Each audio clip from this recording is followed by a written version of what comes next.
నమస్కారం వార్తలకు స్వాగతం. ముందుగా ముఖ్యాంశాలు.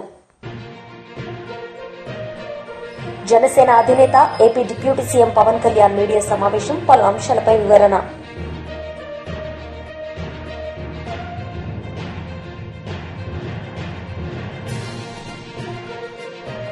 మాజీ మంత్రి మేరుగు నాగార్జున మీడియా సమావేశం, పలు అంశాలపై వివరణ.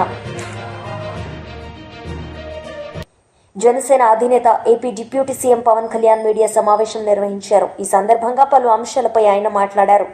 1 year term, and in this 1 year, 3.5 to 4 months, I am not able to go do certain developmental activities because some part of the Andhra Pradesh is some kind of MLC election is happening, or some kind of local body elections keep happening. And I was forced because of election commission rules. We can't go ahead. We can't go there. We can't oversee any developmental process. We can't review any kind of administrative issues. And it is hurting the growth. And for me to do a very simple issue, even recently I think I've been to Kakinada. It took me 2 months to go to Kakinada port when smuggling was happening there. The officials say, administrative department says, if you come there, it will break the election protocol or something. Election code will be violating the election code. And all these things, if you look at together, why we have to have an election every 3 months or 4 months, either municipal elections, either panchayat elections, either state elections or MP elections or MLA elections consistently. What is happening in Bihar will have an impact in Tamil Nadu. What is happening in Andhra will have an impact in Maharashtra. Somewhere we should put an end. The purpose of one nation, one election is to put an end to all this. Right from, it should not just a 2-tier election, it should be a 3-tier election. Right from parliament, right from assemblies till the local bodies, it should be one election. That is the intent, that is the purpose of this entire exercise what we are doing. Thank you. Leaving the political vote to be gained here, you said that there has been a talk that federal structure may be disturbed. In which way federal structure could be, if you look at that's what I was saying in the speech. In Odisha, if you say people have decided, we are undermining the capability and intelligence of people. People are extremely smart, they know whom to vote for. They don't, someone like, it is all about, we are talking, the entire central leadership are under the Modi's completely, we are taking it forward. It is not about who wins or who loses, it's about what best we can do for the people. In this particular scenario, one nation, one election, the development will be very fast. And for example, if even 15th Finance Commission funds are getting delayed because they say that panchayat elections had to be held for that. And so many issues are recurring. There is no federal structure, federal spirit will be like it will be disturbed. There is no way. It's always a fear. It is more of a political debate rather than reality. That's what we look at. Given the present form, election commission grapples with conducting elections, stretching it to 3 months, 4 months. Don't you think when they have to hold for the entire assembly in the state? Sir, we have to understand. Sir, we have to understand. We have to understand. We have to understand. Don't undermine. Let us not undermine the capabilities of our Indian administration. We did the first elections. We went to the interiors of the Assam. We went to the interiors of forest on elephant. We have taken the ballot boxes on elephant bags. I think we are capable. If we are able to do Aadhaar card, which no one could do till today.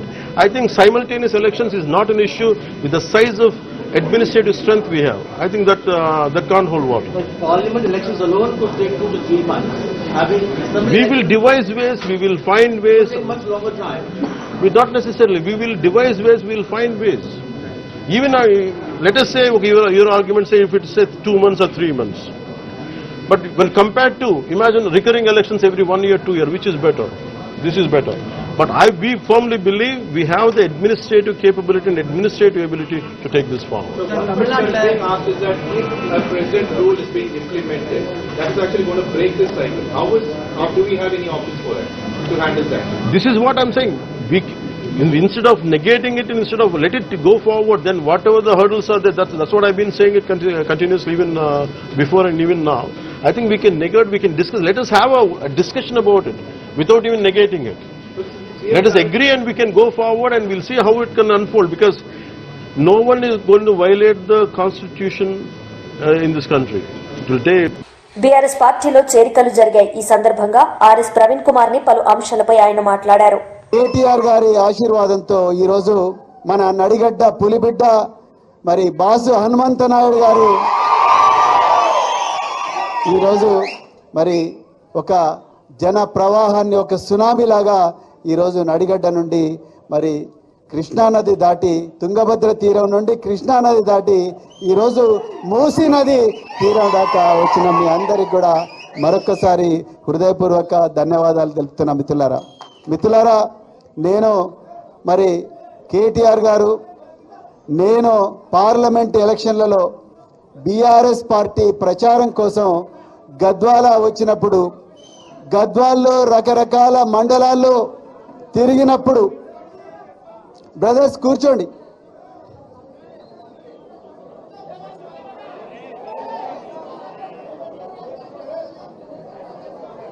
గద్వాల్లో ప్రతి మండలంలో తిరిగినప్పుడు నిజంగా మీ అందరి గుండెల్లో ఇప్పుడు మా సోదరుడు doctor Anjaneya Goud గారు చెప్పినట్టుగా మీ అందరి గుండెల్లో నర నరాల్లో కణకణాల్లో కేసీఆర్ గారు ఉన్నారని చాలా క్లియర్గా అర్థమైంది. నేను కేటీఆర్ గారు ఆ రోజు హెలికాప్టర్లో మరి అచ్చంపేట నుండి గద్వాలకు వచ్చినప్పుడు గద్వాల పట్టణంలో ఆ రోజు నడిగడ్డ ప్రజలు కొదమ సింహాలలాగా మరి గద్వాల మొత్తం కూడా మరి ర్యాలీ తీసి గుండెల నిండా కేసీఆర్ గారి పట్ల ఉన్న కృతజ్ఞతా భావాన్ని చాటుకున్నారు. కానీ ఆ కృతజ్ఞతను నిలుపుకోలేక ఆ విశ్వాసాన్ని నిలుపుకోలేక మరి స్వార్థపరుడై తల్లి లాంటి పార్టీకి వెన్నుపోటు పొడిచి ఎమ్మెల్యే కృష్ణమోహన్ రెడ్డి ఇలా కాంగ్రెస్ పార్టీలో చేరిండు. నేను ఇప్పటికి కూడా చెప్తున్నా, కాంగ్రెస్ పార్టీ ఒక అబద్ధం, బీఆర్ఎస్ పార్టీ ఒక నిజం, నిప్పు లాంటి నిజం. బీఆర్ఎస్ పార్టీ తెలంగాణను తన గుండెలో పెట్టుకున్న పార్టీ. కాంగ్రెస్ పార్టీ తెలంగాణ గుండెల్లో గుణపం దించిన పార్టీ కాంగ్రెస్ పార్టీ. మరి అలా ఏ ముఖం పెట్టుకొని కాంగ్రెస్ పార్టీకి పోయినావు కృష్ణమోహన్ రెడ్డి? నిజంగా ఇక్కడున్న కార్యకర్తలందరూ లేకపోతే, కేసీఆర్ గారి ఆశీస్సులు లేకపోతే, కేటీఆర్ గారి మార్గదర్శనం లేకపోతే నువ్వు ఎమ్మెల్యే అయ్యుండేవాడివా? అయ్యుండేవాడా? కానీ ఈరోజు మీరందరూ కూడా ఈరోజు ఇంత పెద్ద ఎత్తున వచ్చి మరి పార్టీ ఆశీర్వదించిన బాసు హనుమంతనాయుడు వెనక నడవడానికి సిద్ధంగా ఉన్నారంటేనే గద్వాల టౌన్ లో బంగ్లా కూలిపోవడం మొదలుపెట్టింది మిత్రులారా. ఆ బంగ్లాలకు బీటలు వారడం మొదలుపెట్టినాయి. బంగ్లా రాజకీయాలకు చరమ గీతం ఇలా తెలంగాణ భవన్ లో మరి పడుతుందని చెప్తూ మరి ఇంత చక్కటి అవకాశం ఇచ్చిన మరి కేటీఆర్ గారికి మరొక్కసారి హృదయపూర్వక ధన్యవాదాలు చెప్తూ, జై తెలంగాణ, జై కేసీఆర్, జై కేటీఆర్. మాజీ మంత్రి మెరుగు నాగార్జున మీడియా సమావేశం నిర్వహించారు. ఈ సందర్భంగా ఆయన పలు అంశాలపై మాట్లాడారు. ఎప్పుడు జరిగినాయి? అప్పుడు అధికారులు ఎంక్వైరీ చేసి ఏం రిపోర్ట్ ఇచ్చారు? ఆ రిపోర్ట్ను ఆధారంగా చేసుకుని ఏం జరిగింది? ఇప్పుడు తగుదు కదా అని చెప్పి మళ్లీ కల్తీ మద్యం చేసి ఎవరైనా కుటుంబంలో చనిపోతే ఆ బాధ ఉంటుంది. వాళ్ళ యొక్క బాధను ఆవేదన తీసుకొని రాజకీయ కక్షలకు వాడుకోవటం మీకు వెన్నతో పెట్టిన విద్యానంటా ఉన్నా. ఇది అంత దారుణమని అడుగుతా ఉన్నాం. ఎప్పుడు జరిగిన ఇన్సిడెంట్? జరిగినప్పుడు జరిగిన ఎంక్వైరీ అధికారులు ఇచ్చిన రిపోర్ట్ ఏంటి? మరలా దాన్ని జీరోకి తీసుకురావటం ఏంటి? మరలా చనిపోయే కుటుంబాలను ఏదో రకంగా చనిపోయారు కదా, ఆవేదన ఉంటుంది, బాధ ఉంటుంది, వాళ్ళని వాడుకోవటం, పావుల్లాగా వాడుకోవటం ఎంత దారుణమని అడుగుతా ఉన్నా. ఇది చరిత్ర క్షమించదు. ఈ రోజుతో అయిపోలా. ఈ రోజుతో రాజ్యం అధికారం మీకుందని చెప్పేసి ఇష్టం వచ్చినట్టు బిహేవ్ చేస్తే ప్రజాస్వామ్య వ్యవస్థ రాజ్యాంగానికి లోబడి పనిచేయాలి. అన్ని వ్యవస్థలు మన చేతిలో గుప్పిట్లో తీసుకొని వాళ్ళని భయప్రాంతం చేస్తూ వాళ్ళ మాట చెల్లుబాటు అవ్వకుండా అధికారుల మాట మీరు పరిపాలన చేస్తున్న తీరు రాష్ట్ర ప్రజలు గమనిస్తా ఉన్నారని కూడా మీకు తెలియపరుస్తా ఉన్నాను. ఇలాంటి అధికార యంత్రాంగాల్ని దుర్వినియోగం చేస్తూ న్యాయ ప్రక్రియను అపహాస్యం చేస్తూ ఈ కూటమి ప్రభుత్వం పరిపాలన చేస్తా ఉంది. ఇది ఎట్టుపోట్లతో కూడా గమనించమని అడుగుతా ఉన్నా. ఒక ప్రక్క లాండ్ ఆర్డర్ను పూర్తిగా మీ చేతిలో తీసుకున్నారు. ఒక ప్రక్క మీరేమో రాష్ట్రంలో అధికారంలో రావటానికి ఎన్ని హామీలు ఇచ్చారు, ఎన్ని అబద్ధపు హామీలు ఇచ్చారు. ఒక్క హామీలను నిర్వర్తించారా? నిర్వర్తించాలని ఆలోచన మీకుందా? ప్రజలకు ఉపయోగపడాలని ఆలోచన ఉందా? ప్రజల కోసం పనిచేయాలని ఆలోచన ఉందా? మీకు లేదు. మీకు లేనే లేదు. మీ పరిపాలనలో ఏ సెక్టర్ అయినా తీసుకోండి, విద్య, ఆరోగ్యం, వ్యవసాయం, ఎడ్యుకేషన్, హైయర్ ఎడ్యుకేషన్, ఏది తీసుకున్నా డోల్ డ్రమ్స్కి వెళ్ళిపోయినాయి. గమనించమని అడుగుతా ఉన్నా. మీరు తీసుకున్న నిర్ణయాలు కానీ, మీరు ఇన్వాల్వ్మెంట్ కానీ, మీ ఆలోచనలు కానీ ఈ రాష్ట్ర ప్రజలను హత్పాతాళాలకు తీసుకెళ్ళటానికి మీరు పురికొల్పుతా ఉన్నారని చెప్తా ఉన్నా. ఉదాహరణకు రైతాంగం సమస్య తీసుకుందాం. రైతు ఈ రాష్ట్రానికి వెన్నెముక. అయితే మీ ఆలోచన మాత్రం ఉంది, అది రాష్ట్ర ప్రజలకు తెలుసు. మిమ్మల్ని నమ్ముకుంటే కుక్క తోక పట్టుకుని గోదావరి ఈదినట్టేనండి. వ్యవసాయమే దండగనటువంటి ఆలోచన మీరే ప్రజలకు తెలుసు. కానీ మోసపోయారు. మోసపోయి ఈరోజు ఈ రాష్ట్రంలో రైతు ఏ పంట వేసుకున్నా, వ్యవసాయం చేస్తే ఆత్మహత్యల దాకా వెళ్ళిపోయే విధంగా మీరు పరిపాలన చేస్తా ఉన్నారని చెప్తా ఉన్నా. వరేసుకున్న రైతు ఉరేసుకునే స్థితికి వచ్చారు. పండిన పంటను అమ్ముకునే స్థితిలో లేరు. జొన్న, మొక్కజొన్న, కందులు, శనగలు, పర్టికులర్గా మిరప, పొగాకు అలో లక్షణ అంటా ఉన్నారు. ఆత్మహత్యలు చేసుకుంటా ఉన్నారు. మా ప్రభుత్వం అలా చేయలా, మా నాయకుడు అలా చేయాలి. అధికారంలో ఉన్నప్పుడు వ్యవసాయాన్ని పండుగలాగా చేయాలని అనేక కొత్త సంస్కరణలు తీసుకొచ్చి ఈ రాష్ట్రంలో వ్యవసాయాన్ని పుంతలు తొక్కించినటువంటి ముఖ్యమంత్రి జగన్మోహన్ రెడ్డి గారు, డాక్టర్ రాజశేఖర రెడ్డి గారి ఆలోచనల ప్రకారం వ్యవసాయం చేస్తే దమ్ముగా వ్యవసాయం చేసుకున్నాం. బ్రహ్మాండంగా పండిన పంటకు గిట్టుబాటు ధర వచ్చింది, అమ్ముకున్నాం. సస్యశ్యామలంగా పల్లెలు బాగుపడి అని చెప్పినటువంటి జగన్మోహన్ రెడ్డి గారి పరిపాలన ఈరోజు గుర్తుకొస్తా ఉంది. వ్యవసాయం చేస్తే రైతుకు ఒక భరోసా, ఏ వ్యవసాయం చేయాలి, ఎలా చేయాలి, ఊళ్లలోనే తీసుకొచ్చి రైతు భరోసా కేంద్రాలు అమ్మటానికి ప్రత్యేకంగా పండిన పంటకు గిట్టుబాటు ధరించి ప్రభుత్వమే కొని లాభాల్లోకి తీసుకెళ్లేటువంటి పరిస్థితి ఈరోజు ఏమైపోయింది? ఆ ప్రభుత్వంలో చేసినటువంటి అంశాలు ఏమైనాయి? అడుగంటిపోతా ఉన్నాయి. ఎక్కడుంది మీకు ఆలోచన? ఎందుకు వరి రైతులు వదిలేశారు, మిర్చి రైతులు వదిలేశారు? ఈ మధ్యకాలంలో చూసాం. మా నాయకుడు జగన్మోహన్ రెడ్డి గారు గుంటూరు వచ్చారు.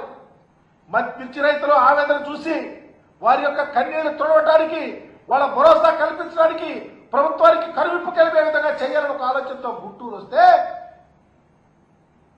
జగన్మోహన్ రెడ్డి గారు వచ్చి రైతులను ఆదుకోవాలని చెప్పేసి, వాళ్ళు పండిన పంటకు గిట్టుబాటు ధర ఇవ్వాలని చెప్పేసి, దళారుల చేతుల్లో మోసం చేయొద్దని చెప్పేసి వస్తే వెంటనే అప్పుడు స్పందించాడు చంద్రబాబు. బీజేపీ లీడర్ మీడియా సమావేశం నిర్వహించారు. ఈ సందర్భంగా పలు అంశాలపై ఆయన మాట్లాడారు. అధికారంలో రాకముందు రేవంత్ రెడ్డి గారు అప్పుడు పిసిసి ప్రెసిడెంట్గా ఉన్నప్పుడు మేనిఫెస్టోలో చాలా క్లియర్గా విద్యార్థులకు అనేకమైన హామీలు ఇచ్చి రాబోయే కాలంలో తప్పకుండా కాంగ్రెస్ ప్రభుత్వం ఈ యొక్క హామీలను అన్నిటి కూడా నెరవేరుస్తుందని చెప్పి పదే పదే చెప్పి అటు విద్యార్థులను ఇటు తల్లిదండ్రులను మోసం చేసి ఈరోజు మరి సీటు మీద కూర్చున్న తర్వాత నన్ను ముక్కలు చేసినా కూడా నా దగ్గర రూపాయి లేదని చెప్పి బీద అరుపులు అరుచుకుంటూ భారతదేశంలోనే ప్రతి ఒక్కరు కూడా తెలంగాణ నుంచి మనం కనుక ఎక్కడికైనా వెళ్తే రేవంత్ రెడ్డి గారు పేరు చెప్పి పువర్ స్టేట్ అని చెప్పి చాలా క్లియర్గా చెప్పడం కూడా జరుగుతుంది. రైజింగ్ తెలంగాణ మరి ఫాలింగ్ తెలంగాణ అని చెప్పి ప్రజలందరూ కూడా అనుకుంటున్నారు. ఇవాళ పొద్దున్న పేపర్లో చూస్తే చాలా ఆందోళనకరమైన ఏంటంటే వార్త, 600 గురుకుల స్కూల్స్ ఏవైతే ఉన్నాయో, 633 గురుకుల స్కూల్స్ ఏవైతే ఉన్నాయో వాటికి 10 నెలల నుంచి గుడ్డ పైసా ఇవ్వకుండా అద్దె భవనాల్లో వండుకుంటూ మరి యాజమానులు ఎవరైతే ఉన్నారో వారు ఏదైతే అగ్రిమెంట్ చేసుకున్నారో ఈ అగ్రిమెంట్ అన్నీ కూడా డిఫాల్ట్ అయిపోయి 10 నెలల నుంచి వాళ్ళకు అద్దె ఇవ్వకుంటుంటే ఆ ఒక ఓనర్స్ వచ్చి ఆ బిల్డింగ్కు తాళం వేసిన ఘనత ఈ పాపం కేవలం రేవంత్ రెడ్డికి చెందుతుందని చెప్పి కూడా భారతీయ జనతా పార్టీ తీవ్రంగా ఆరోపిస్తుంది. మీ సర్కార్లో ఒక బడి ఉండదు, ఒక భవనం ఉండదు, మరి విద్యార్థులు ఎక్కడికి పోవాలని చెప్పి కూడా ఈరోజు మనం ఆలోచించుకోవాల్సిన అవసరం. ఈ పాఠశాలలో సుమారు 7 లక్షల మంది విద్యార్థుల వాళ్ళ ఏంటంటే భవిష్యత్తు అంధకారంలో పోతుందని చెప్పి కూడా వాళ్ళ తల్లిదండ్రులు విద్యార్థులు అందరూ కూడా ఆందోళన చెందుతున్న విషయం. ఇది చాలా ప్రెస్సింగ్ నీడ్ అన్నట్టు. మీరే విద్యాశాఖ మంత్రి భవనాలకు కూడా అద్దె కట్టుకోలేని పరిస్థితి, 220 కోట్లు ఏదైతే అద్దె బకాయిలు చెల్లించలేని దుస్థితి ఈ యొక్క తెలంగాణ రాష్ట్రానికి తీసుకొచ్చిన ఘనత కూడా కాంగ్రెస్ ప్రభుత్వానికి రేవంత్ రెడ్డికి జరుగుతుందని చెప్పి కూడా ఈ సందర్భంగా తెలియజేస్తున్నాను. అలాగే ఫీ రీఎంబర్స్మెంట్ గురించి గత 4 సంవత్సరాల్లో కేసీఆర్ ప్రభుత్వం ఫీ రీఎంబర్స్మెంట్ ఇవ్వలేదు. మేము అధికారంలో వచ్చిన తర్వాత ఫీ రీఎంబర్స్మెంట్ గురించి మొత్తం ఇచ్చేస్తామని చెప్పి 10,000 కోట్ల బకాయిలు చెల్లించిన ఘనత కూడా మీకే దక్కుతుంది. మరి ఇంజనీరింగ్ స్టూడెంట్స్ టెక్నికల్గా వాళ్ళు ఏంటంటే బాగుపడాలని చెప్పి ఇంజనీరింగ్లో జాయిన్ అయితే యాజమాన్యులు మరి వారికి వేరే మార్గం లేకుండా వాళ్ళ హాల్ టికెట్లు. వైసీపీ లీడర్ మీడియా సమావేశం నిర్వహించారు. ఈ సందర్భంగా పలు అంశాలపై ఆయన మాట్లాడారు. దానికి లీజ్ హోల్డర్స్ 2009 నుంచి 2023 ఏప్రిల్ 1 వరకు వాళ్ళకి లీజ్ ఉందండి. 23 తర్వాత ప్రభుత్వ పాలసీ మారిన తర్వాత కేంద్ర ప్రభుత్వ పాలసీ అవి ఆ లీజు ఎవరికి అప్పచెప్పలే. అయితే ఈ సందర్భంలో అక్కడ అక్రమ మైనింగ్ సోమిరెడ్డి చంద్రమోహన్ రెడ్డి ఆరోపణలు చేస్తే ఆయన ధర్నాకి దిగితే అవన్నీ కూడా ఆనాటి మైనింగ్ అధికారులు పరిశీలించి ఇక్కడ ఎక్కడా అక్రమ మైనింగ్ జరగలేదని చెప్పి వాళ్ళు నివేదిక ఇవ్వడం జరిగింది. అది క్లోజ్ అయిన చాప్టర్. అయితే మళ్ళీ 2025 ఫిబ్రవరిలో మైనింగ్ అధికారి బాలాజీ నాయక్ అనే వ్యక్తితో 14/2/2025 పోలీస్ స్టేషన్లో అతనితో కంప్లైంట్ ఇప్పించి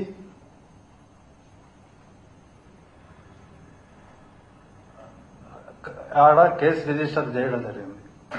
అయితే ఈ కేసులో అప్పుడు ముద్దాయిలుగా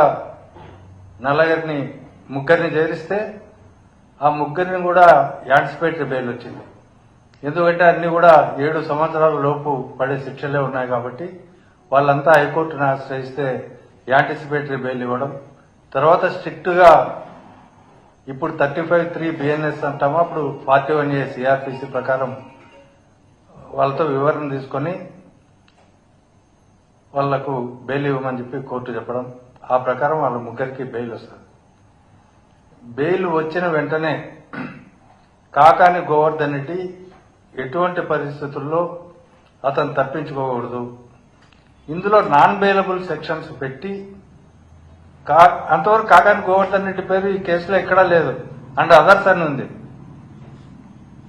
అప్పుడు A4గా కాకాని గోవర్ధన్ రెడ్డి గారిని చేర్చి అందులో కొంతమందిని అరవింద్ కుమార్ రెడ్డి అట్లాంటి వాళ్ళని అరెస్ట్ చేసి వాళ్లతో కన్ఫెషన్ స్టేట్మెంట్ తీసుకున్నట్టు, అందులో కూడా ఆ కన్ఫెషన్ స్టేట్మెంట్ తీసుకున్న దాంట్లో కూడా కాకాని గోవర్ధన్ రెడ్డి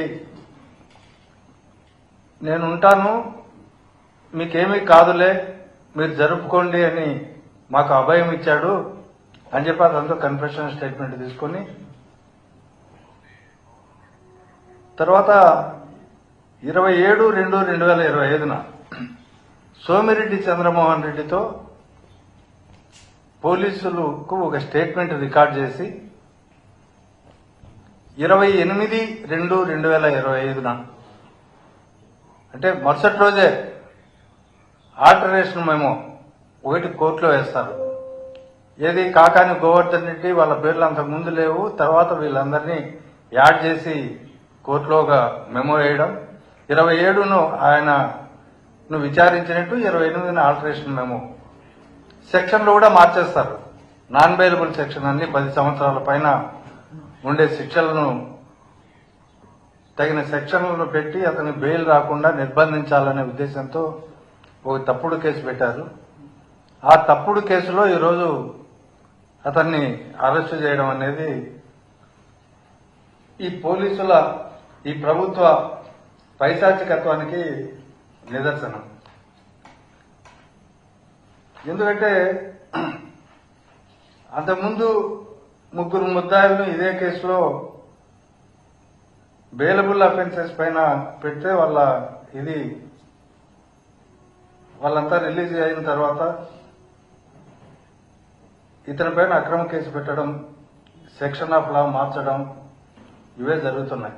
ఈవెన్ ఈ మధ్య జరిగిన లిక్కర్ స్కామ్ కేసులో కూడా మొదట ఐపీసీ సెక్షన్లు పెట్టి తర్వాత అరెస్ట్ అయిన తర్వాత పీసీ యాక్ట్ ఈ కేసు యాడ్ చేశారు. కాబట్టి వాళ్ళు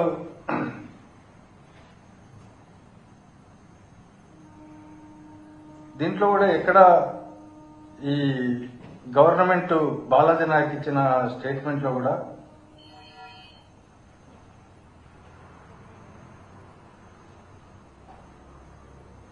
లోకల్ పర్సన్స్ ఇక్కడ ఉన్న వాళ్ళు రీసెంట్ గా అధికార పార్టీకి సంబంధించిన వాళ్ళ ఒత్తిళ్లతో ఈ మైనింగ్ లో కొన్ని అక్రమాలు జరుగుతున్నాయని మాకు కంప్లైంట్లు ఇస్తే దానిపైన మేము విచారణ జరిపినాము అని చెప్తారు.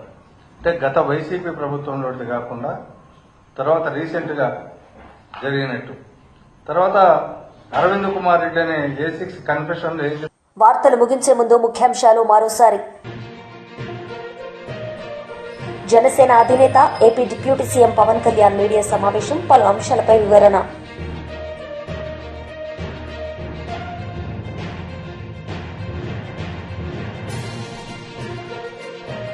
మాజీ మంత్రి మేరుగు నాగార్జున మీడియా సమావేశం, పలు అంశాలపై వివరణ.